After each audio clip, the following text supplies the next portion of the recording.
Wilaya yetu kama unavyoiona ina asili ya jangwa, inahitaji kabisa utunzaji wa miti na upandaji wa miti ambayo tumeanza na tunapanda sehemu mbalimbali.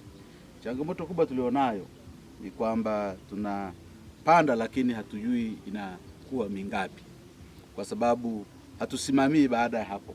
Na ukitaka kujua, ukipita baadhi ya taasisi zimepanda miti, unakuta mingi imekufa kwa kukosa usimamizi. Na wakati mwingine, na watu wa elimu wako hapa, tumepanda sana miti kwenye shule zetu. Mimi napitaga nikitembea tu nikiona shule huwa na tabia kuingia, hata kama ni siku ya kawaida, sio siku ya shule, naingia nachungulia. Nakuta watu wanachunga ng'ombe kwenye miti ya shule, kwenye maeneo ya shule.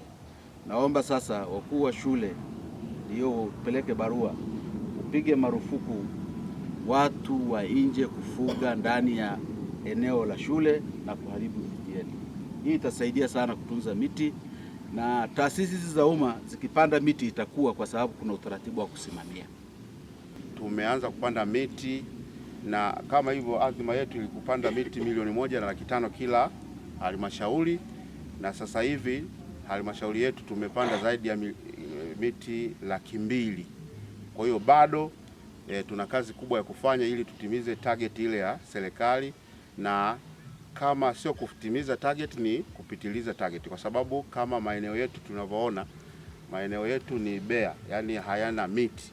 Kwa hiyo program kubwa watu wa TFS na sisi watu wa mazingira, miradi yetu tujikite sana katika upandaji wa miti. Kwanza kupanda miti kwenye taasisi zetu zilizopo, tutasambaza miti kwenye taasisi za mashule, zahanati, vituo vya afya, hospitali na taasisi zingine zote za serikali zilizopo katika wilaya yetu, ili tuweze kufanikisha hili zoezi la kupanda miti. Leo tulikuwa na zoezi la upandaji wa miti katika kutekeleza agizo la Mheshimiwa Rais la kupanda miti, lakini pia la kutunza mazingira. Na kama mlivyoona, Mheshimiwa mkuu wa wilaya ndo aliongoza zoezi hili, na tuliweza kupanda miti takriban 200 kwa siku ya leo. Lakini zoezi hili halijaanza leo, limeanza muda kidogo, lakini kwa ujumla wake tumepanda takriban miti zaidi ya 200,000. Na pia kulikuwa kuna agizo la Mheshimiwa mkuu wa wilaya la kupanda miti pembezoni mwa barabara, ambapo mpaka kufikia leo tumepanda takriban miti 2,500. Na lengo ni kupanda miti kutoka ofisi ya mkuu wa wilaya mpaka ofisi hii kuu ya halmashauri ya wilaya. Pia nichukue fursa hii kuwasihi na kuwaomba wananchi kwamba zoezi hili lisiwe mwisho, liwe endelevu, kwa sababu msimu wa mvua bado unaendelea. Na kitu kizuri ni kwamba miche inagawiwa bure.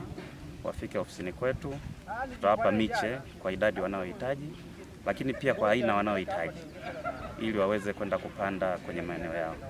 Lakini si hivyo tu, tunatoa pia na ushauri wa namna bora ya utunzaji wa miche, lakini pia namna bora ya upandaji wa miche. Kwa hiyo nichukue fursa hii kwa mara nyingine tena kuwaomba wananchi wa Maswa wajitokeze kwa wingi, waje kuchukua miche pale ofisi za TFS, ili waweze kupanda maeneo yao ya wanamoishi, kama kuna maeneo ya mashamba, ili kuifanya Maswa yetu iwe ya kijani.